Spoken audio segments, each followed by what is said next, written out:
Assalamualaikum warahmatullahi wabarakatuh. Perkenalkan, saya Davin Octavian Rudiansyah dari kelompok 3. Di sini saya akan mempresentasikan bisnis proposal milik usaha kelompok kami yaitu Bitsam. Di sini ada list anggota siapa aja di kelompok kami. Dengan saya sendiri Davin Octavian Rudiansyah dengan NIM 14220404432. Isi dari proposal ini ada gambaran bisnis, kemudian analisis bisnis, realisasi operasional, organisasi, pemasaran, keuangan. Kemudian ada deskripsi kegiatan, lalu ada analisis keberlanjutan, dan lampiran. Gambaran bisnis di sini dalam beberapa waktu terakhir makanan dimsum mengalami peningkatan popularitas di kalangan masyarakat Indonesia. Tidak hanya digemari oleh kalangan remaja, tetapi dimsum juga digemari oleh semua kalangan karena merupakan makanan yang praktis dan bervariasi, namun tetap memiliki harga yang terjangkau. Zaman sekarang, masyarakat suka sekali mencari makanan-makanan yang praktis, tetapi tetap enak dan sehat. Menurut kami, dimsum memiliki peluang yang bisa terus berkembang dan menjanjikan. Dengan kami yang sudah memiliki supplier, menjadikan kami memiliki modal usaha yang relatif terjangkau. Operasional cukup praktis dan mudah. Bahan dan perlengkapan juga mudah dicari. Margin keuntungan cukup tinggi juga menjadi salah satu alasan mengapa kita memilih dimsum untuk usaha kami. Ada analisis bisnis. Yang pertama ada strength atau kekuatan. Menu yang digemari banyak kalangan, dimsum disukai dari anak-anak hingga dewasa. Cocok untuk semua usia. Kemudian modal awalnya relatif terjangkau atau tidak membutuhkan peralatan mahal seperti restoran besar. Kemudian ada proses produksi yang bisa distandarisasi. Dimsum bisa dibuat dalam jumlah banyak, lalu disimpan dan dibungkus sesuai pesanan. Lalu cocok untuk dine-in maupun take away. Sangat fleksibel, bisa dijual di bot, online, atau food cart. Bisa divariasikan dengan cita rasa lokal. Dimsum ini bisa diisi pakai misal isiannya ayam geprek, bisa juga dicampur dengan keju atau sambal manta dan lain-lain. Kemudian pada weakness atau kelemahan, kualitas produk bergantung pada kesegaran bahan, seperti daging dan kulit dimsum yang cepat basi jika tidak disimpan dengan tempat yang benar. Kemudian mudah ditiru oleh kompetitor, karena tidak ada hak paten untuk resep dimsum secara umum. Kemudian tidak semua orang familiar dengan dimsum. Di beberapa daerah, makanan ini masih dianggap asing. Lalu perlu alat khusus atau biasanya kita butuh kukusan yang besar karena tidak semua pelaku usaha punya akses awal ke peralatan yang profesional yang langsung bagus. Kemudian pada opportunities atau peluang, yang pertama ada meningkatnya tren street food dan jajanan kekinian. Jadi banyak orang yang senang mencoba makanan baru lewat aplikasi online. Kemudian potensi ekspansi melalui media sosial dan delivery online. Kita juga bisa jual lewat Shopee Food, GoFood, GrabFood, dan Instagram atau yang lainnya. Kemudian peluang kerjasama dengan UMKM atau komunitas kuliner. Kita bisa kolaborasi dengan warung kopi, kafe, atau bazar lokal untuk kerjasama bisnis kita. Lalu bisa dikembangkan menjadi frozen food. Dimsum beku bisa dijual secara nasional. Karena posisi udah beku itu lebih awet dalam penyimpanannya. Kemudian pada threats atau ancaman, yang pertama ada persaingan tinggi karena banyak usaha dimsum serupa bermunculan dengan harga yang lebih murah. Lalu fluktuasi harga bahan baku seperti ayam, udang, dan lain-lain. Harganya bisa naik sewaktu-waktu. Itu bisa menekan margin keuntungan dari usaha kita. Lalu regulasi izin usaha makanan. Perlu standar kebersihan dan izin edar jika ingin menjual secara massal. Kemudian ada kendala dalam penyimpanan beku. Jika tidak memiliki freezer berkualitas, produknya bisa rusak. Kemudian pada analisis bisnis bagian value proposition canvas, pada bagian produk dan service ada dimsum ayam 3 varian, yaitu ada original, mentai, dan bakar. Kemudian ada free saus dan kemasan higienis. Lalu dalam pemesanan bisa pre-order atau diambil langsung saat expo. Pada bagian Gen Creator, yang pertama ada pengalaman beli langsung dimasak, sehingga lebih seru dan fresh. Lalu ada varian rasa beragam sehingga tidak mudah bosan. Jadi customer bisa memilih dari berbagai varian yang udah kita sediakan. Kemudian yang ketiga ada kemasan praktis sehingga bisa dimakan di tempat atau dibawa pulang.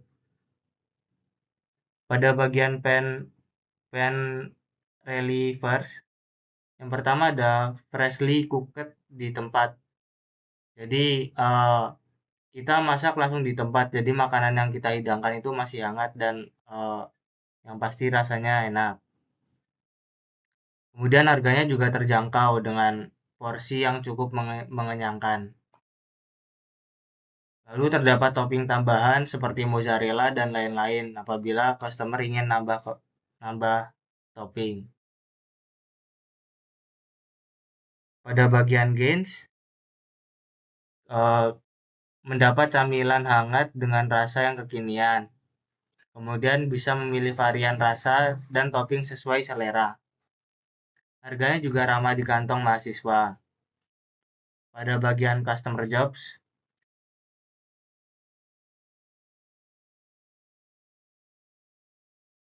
mencari camilan kekinian dengan rasa variatif dan harga terjangkau. Kemudian mencari camilan kekinian dengan rasa variatif dan harga terjangkau. Lalu memanfaatkan pre-order agar tidak antri atau kehabisan. Jadi customer bisa pesan terlebih dahulu baru nanti ambil langsung jadi agar jaga-jaga stoknya agar tidak kehabisan. Pada bagian paints, camilan di expo sering monoton atau kurang fresh dan kadang mahal. Kemudian porsi camilan sering kurang mengenyangkan.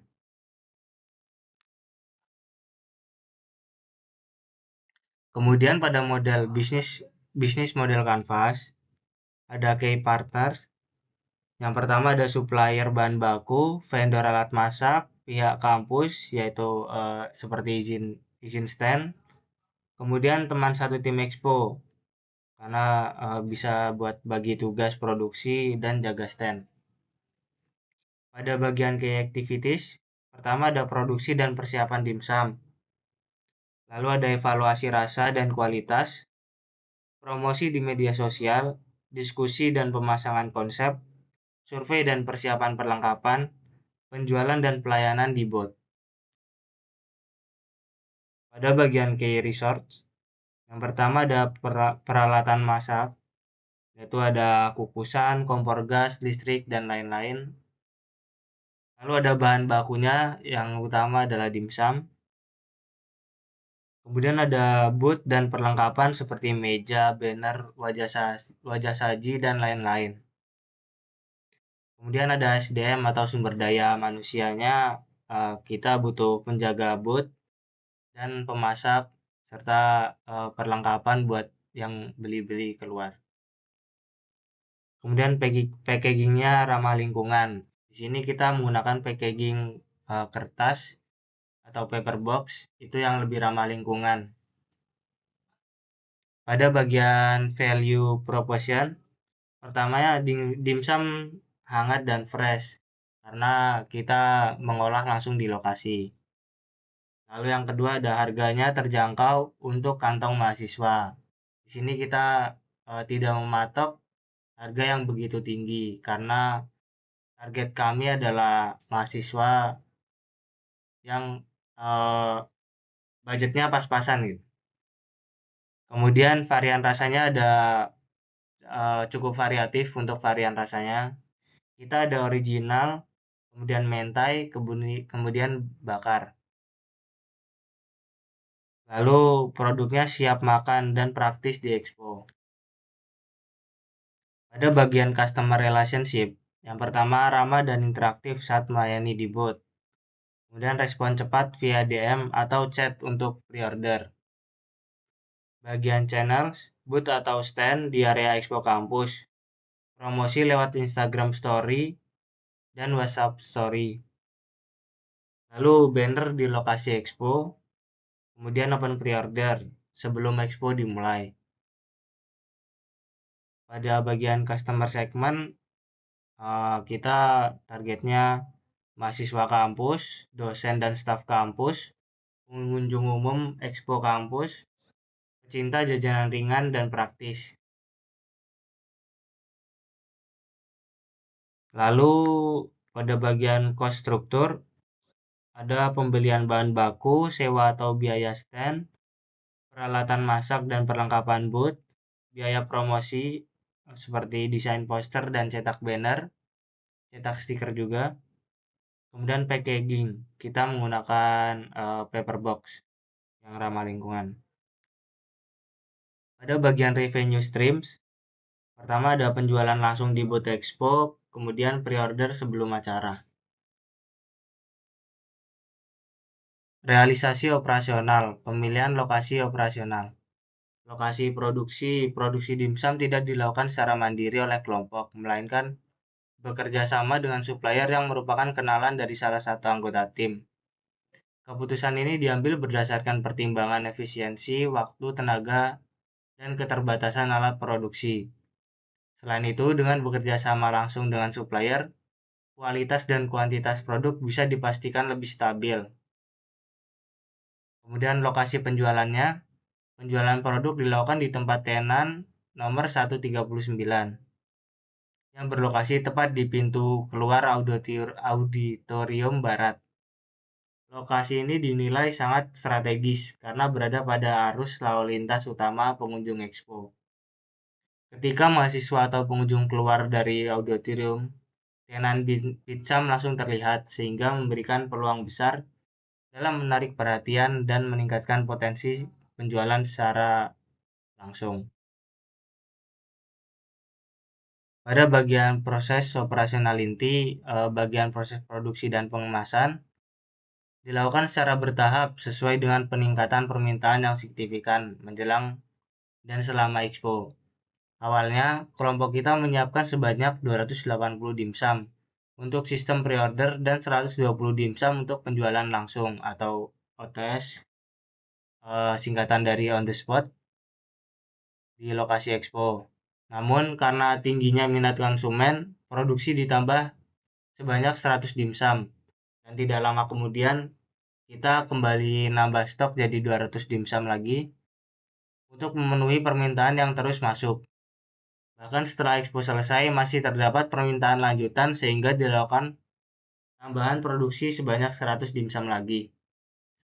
Secara keseluruhan, total produk yang berhasil diproduksi dan dijual oleh kelompok kami ada 800 buah dimsum.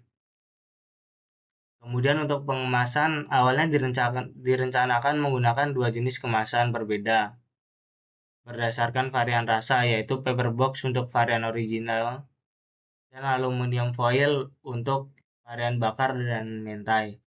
Namun setelah dipertimbangkan secara efisiensi biaya dan kemudian logistik, kelompok memutuskan untuk menggunakan paper box saja dengan ukuran M secara seragam untuk semua varian. Kemudian strategi penjualan dan distribusi oleh kelompok kami terdiri dari dua metode. Yang pertama pre-order dan on the spot. Sistem pre-order dibuka sebelum hari expo melalui media sosial seperti Instagram, WhatsApp Story untuk mengumpulkan pesanan awal dari konsumen. Sementara itu penjualan OTS dilakukan secara langsung di tenan expo. untuk melayani pengunjung yang membeli secara spontan dan juga yang udah pre-order. Kedua metode ini terbukti efektif dan dalam menjangkau berbagai segmen konsumen. Realisasi organisasi. Organisasi dibentuk untuk merancang rencana dan tujuan usaha. Dalam struktur organisasi Bitsam, setiap divisi memiliki tanggung jawab yang jelas, namun tetap memungkinkan adanya kerja lintas fungsi saat dibutuhkan, misalnya saat berjualan ramai konsumen atau pembeli. Tujuannya adalah menciptakan kerjasama tim yang efisien, kompak, dan produktif. Pada divisi produksi ada Dinda dan Okta. Itu bertanggung jawab atas proses pembuatan produk, kemudian mengatur kemasan dan peralatan yang dibutuhkan, lalu mengecek ketersediaan dimsum dan mengatur jadwal pemesanan dimsum pada supplier. Kemudian mengemas produk agar menarik dan higienis, lalu menjaga kualitas kebersihan dan kualitas produk. Bertanggung jawab atas seluruh proses pembuatan produk, mulai dari pengecekan stok, pengemasan, hingga menjaga kebersihan dan kualitas dimsum. Kemudian pada divisi pemasaran, ada Nisa dan Hani. Tugasnya mengatur strategi promosi, membuat konten promosi, lalu mempromosikan sistem pre-order dan membuat broadcast. Menangani strategi promosi, pembuatan konten, dan penyebaran informasi sistem pre-order melalui broadcast untuk menarik minat konsumen. Kemudian ada divisi keuangan yang tugasnya menentukan harga jual dan menghitung harga produk, harga pokok produksi. Lalu mencatat setiap pemasukan dan pengeluaran kelompok, mulai dari biaya kebutuhan, biaya promosi, hingga operasional. Lalu mengolah dana untuk penjualan berikutnya, dan yang terakhir membuat laporan keuangan. Itu ada Clara dan Jennifer. Kemudian pada divisi penjualan ada Alfi dan Nena. Tugasnya menjual produk langsung ke konsumen, kemudian menerima dan merekap pesanan konsumen yang masuk lewat Google Form atau pre-order. Kemudian mengumpulkan feedback pelanggan yang nantinya digunakan untuk evaluasi dan perbaikan produk atau layanan. Pada divisi logistik ada Davin dan Fawas. Tugasnya mengatur ketersediaan dimsum dan stok barang, lalu menyediakan bahan dan peralatan yang diperlukan. Divisi ini berfungsi mengatur ketersediaan stok dimsum dan bahan lainnya, serta memastikan bahan dan peralatan selalu siap digunakan untuk mendukung kelancaran produksi. Pada realisasi pemasaran, dalam menjalankan usaha dimsum Bitsam, strategi pemasaran menjadi satu aspek penting yang sangat diperhatikan untuk memastikan produk ini dikenal dan diterima oleh pasar sasaran. Pada produk utama yang ditawarkan adalah dimsum, dengan berbagai varian rasa yang unik dan disesuaikan dengan selera konsumen. Variasi rasa ada 3, dimsum original, dimsum mentai, dan dimsum bakar. Kelebihan produk ini terletak pada besaran dimsum yang termasuk besar dan terjangkau untuk porsian luar harganya. Penggunaan bahan-bahan segar, pengolahan higienis, dan cita rasa yang tidak hanya enak, tapi juga berbeda dari dimsum biasa di pasaran. Penyajian produk juga dibuat menarik, baik dalam bentuk siap makan yaitu atau fresh, maupun dalam bentuk frozen food atau beku. Selain itu, kemasan produk dirancang agar praktis, ramah lingkungan, dan menarik secara visual. Pada bagian price, penetapan harga dilakukan dengan faktor memperhatikan beberapa faktor, yaitu yang pertama ada biaya produksi seperti bahan baku, pengemasan, dan lain-lain. Kemudian harga kompetitor di pasar sekitar, khususnya di usaha kuliner serupa. Lalu yang ketiga ada kemampuan daya beli target pasar, yang kebanyakan adalah mahasiswa. Berdasarkan pertimbangan tersebut, harga dimsum ditetapkan pada kisaran 14.000 sampai 20.000 per porsi, tergantung varian dan isi. Selama Expo, juga diterapkan strategi harga promosi seperti harga paket hemat untuk dimsum original dengan menerapkan harga 14.000 untuk isian 4 dan paket hemat harga 20.000 isian 6. Kemudian ada diskon untuk pembelian dalam jumlah banyak. Pada Place, selama masa pelaksanaan kegiatan, penjualan utama dilakukan di Expo, kewirausahaan kampus. Namun untuk memperluas jangkauan dan meningkatkan potensi keberlanjutan usaha, tim juga merencanakan berbagai strategi distribusi seperti pre-order atau sistem melalui WhatsApp atau Instagram agar konsumen bisa memesan sebelumnya. Kemudian ada distribusi produk frozen food ke area kos-kosan. Ini memungkinkan konsumen membeli untuk stok di kos atau rumah, lalu menjual secara langsung di event kampus atau bazar lainnya yang rutin diadakan. Yang terakhir, dengan demikian distribusi tidak hanya mengandalkan penjualan langsung, tetapi juga mulai memperluas ke jalur digital dan sistem delivery. Pada bagian promosi, promosi adalah aspek yang sangat menentukan kesuksesan penjualan, terutama dalam usaha baru seperti ini. Strategi promosi yang dilakukan kelompok kami ada promosi melalui media sosial terutama WhatsApp dan Instagram, kemudian promosi langsung dari mulut ke mulut atau word of mouth, kemudian ada desain promosi cetak seperti poster dan standing banner yang ditampilkan di booth expo, yang meliputi yang isi bannernya ada informasi produk dan harga dibuat menarik dan mudah dibaca. Pada realisasi keuangan, harga jual dimsum original isi 6 itu ada dimsum dengan harga satuannya 206.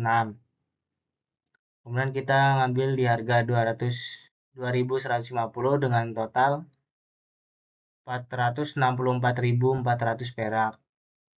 Kemudian ada paper box, satuannya 36 dengan harga 550 dengan total 19.800. Kemudian ada cup, satuannya 36 dengan harga 155 dengan total 5.580 dengan total pengeluaran untuk dimsum original dalam 489.780.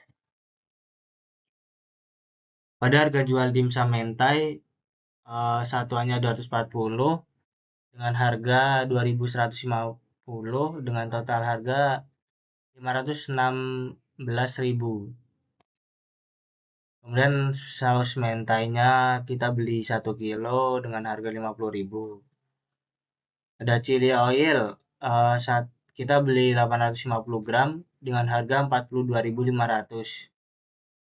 Kemudian ada paper box, kita beli satuannya itu 60, kemudian harganya 550 per box dengan total 33.000. Ada cups juga, satuannya 60 dengan harga 155 dengan total 9.300.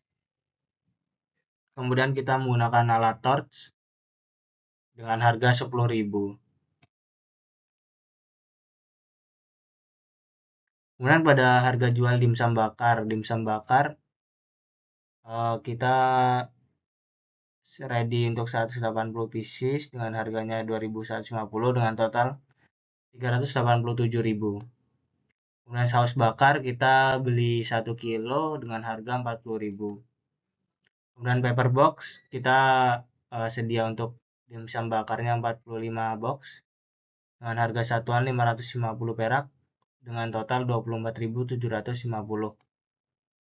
Pada cup kita 45 cup, harganya 155 per cupnya dengan total 6.975.000. Kemudian alat torch dengan harga 10.000.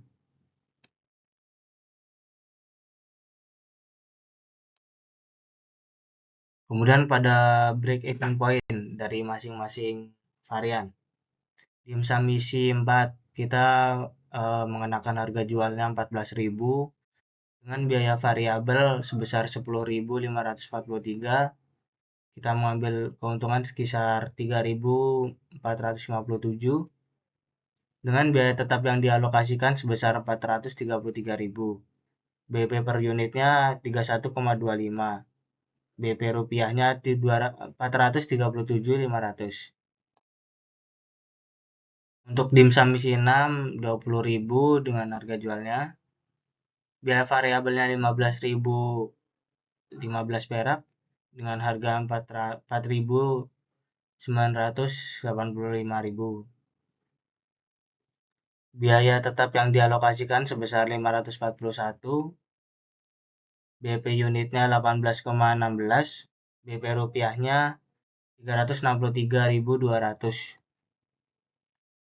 Dimsum mentai isi 4-nya kita jual dengan harga 18.000 dengan biaya variabel 11.860 dengan harga kita ngambil 6.140. Biaya tetap yang dialokasikan sebesar 712.000 dengan BP per unitnya 29. BP rupiahnya 522.000. Kemudian dimsum bakar isi 4, harga jualnya kita di 16.000. Kemudian biaya variabelnya kita 11.500. Harganya kita ambil keuntungan di 4.400. Kemudian biaya tetap yang dialokasikan sebesar 520.000 dengan BP unit 29,25. BP rupiahnya 468.000. Kemudian pada chili oil harga jualnya 2.000 dengan biaya variabel 572.000 dengan harga 1.428. Biaya tetap yang dialokasikan sebesar 8.000. BP per unitnya adalah 8. BP rupiahnya adalah 16.000.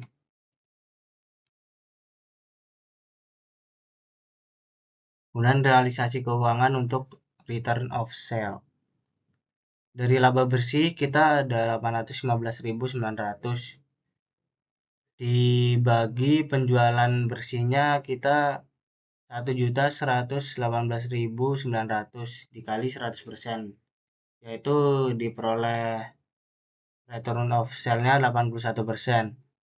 Kemudian pada pembagian hasil ini ada total penjualan adalah 3.130.000 dengan harga pokok produksi 2 juta dengan laba kotor yaitu 1.118.900.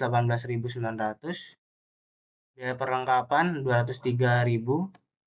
Laba bersih yang diterima ada sebesar 915.900 dengan pembagian keuntungan per anggota adalah 91.590. Pada deskripsi kegiatan berusaha ini dimulai dari proses pencarian ide bisnis yang relevan dan berpotensi diterima oleh pasar. Setelah melakukan diskusi kelompok dan mempertimbangkan tren makanan yang sedang digemari, kelompok kami sepakat untuk menjual dimsum. Deskripsi kegiatan pada tahap persiapan produksi dan promosi. Tanggal 22 sampai 28 Mei 2025. Memasuki tahap persiapan produksi dan promosi pada tanggal 22 hingga 28 Mei. Kemudian kita mulai merancang berbagai media promosi seperti stiker, poster, dan daftar menu. Selain itu dilakukan pula uji coba rasa produk, sesi pemotretan produk untuk keperluan promosi serta pembukaan sistem pre-order. Kemudian pada tahap survei dan pengadaan barang pada tanggal 29 Mei sampai 2 Juni. Pada periode tersebut, kegiatan berlanjut pada tahap survei dan pengadaan barang. Kelompok melakukan survei perlengkapan seperti packaging, sumpit, dan dekorasi. Kemudian pada tahap penjualan, yaitu hari H Expo tanggal 11 Juni 2025. Hari penjualan berlangsung pada awal Juni 2025. Bertepatan dengan pelaksanaan Expo, pada tahap ini, kelompok mempersiapkan booth atau tenan penjualan, menyiapkan dan menyajikan produk dimsum dari usaha kami Bitsum kepada pengunjung, serta aktif menawarkan produk secara langsung. Kemudian pada tahap pasca penjualan atau setelah expo. Setelah kegiatan expo, eh, kita melakukan seperti perhitungan total pemasukan dan penjualan keuntungan bersih, evaluasi efektivitas strategi dan promosi, serta penyusunan laporan akhir kegiatan wirausaha. Pada analisis berkelanjutan, berdasarkan evaluasi setelah pelaksanaan Expo kewirausahaan, usaha dimsum menghadapi sejumlah kendala baik dari sisi teknis maupun strategi pengolahan. Secara teknis, terbatasnya perlengkapan produksi sempat menjadi hambatan dalam persiapan awal. Proses produksi dan pengemasan juga memakan waktu, kemudian terlebih ketika permintaan meningkat. Selain itu, tidak semua varian rasa yang diuji cobakan memperoleh respon positif dari konsumen. Dari sisi strategi, tingginya persaingan usaha dimsum menjadi tantangan tersendiri. Banyak pelaku usaha menawarkan produk yang serupa dengan harga yang lebih murah. Kemudian pada peluang dan potensi usaha. Meskipun menghadapi tantangan, usaha ini tetap menunjukkan potensi yang menjanjikan untuk dilanjutkan. Selama Expo, produk mendapatkan tanggapan positif dari konsumen, terutama untuk varian rasa unik yang inovatif. Modal awal yang juga sebagian besar telah kembali, yang menunjukkan peluang keberlanjutan secara finansial. Tim pelaksana menunjukkan peningkatan kemampuan dalam berbagai aspek usaha, mulai dari proses produksi hingga pemasaran. Selain itu, usaha ini juga berpeluang dikembangkan lebih lanjut melalui penjualan sistem pre-order, distribusi frozen food, ataupun pemasaran digital melalui media sosial dan platform layanan antar makanan. Secara keseluruhan, usaha dimsum eh, Bitsum ini memiliki potensi untuk terus dikembangkan di masa mendatang. Namun demikian, keputusan untuk melanjutkan usaha sepenuhnya bergantung pada dua faktor utama, yaitu ketersediaan waktu dari masing-masing anggota kelompok dan kesepakatan bersama mengenai komitmen untuk menjalankan usaha-usaha ke depannya. Jika para anggota sepakat dan memiliki waktu yang cukup, maka usaha dapat dilanjutkan dalam berbagai bentuk skala kecil, seperti sistem pre-order atau produksi frozen food. Namun, jika tidak memungkinkan, usaha tetap dianggap berhasil sebagai sarana pembelajaran praktis dalam bidang kewirausahaan.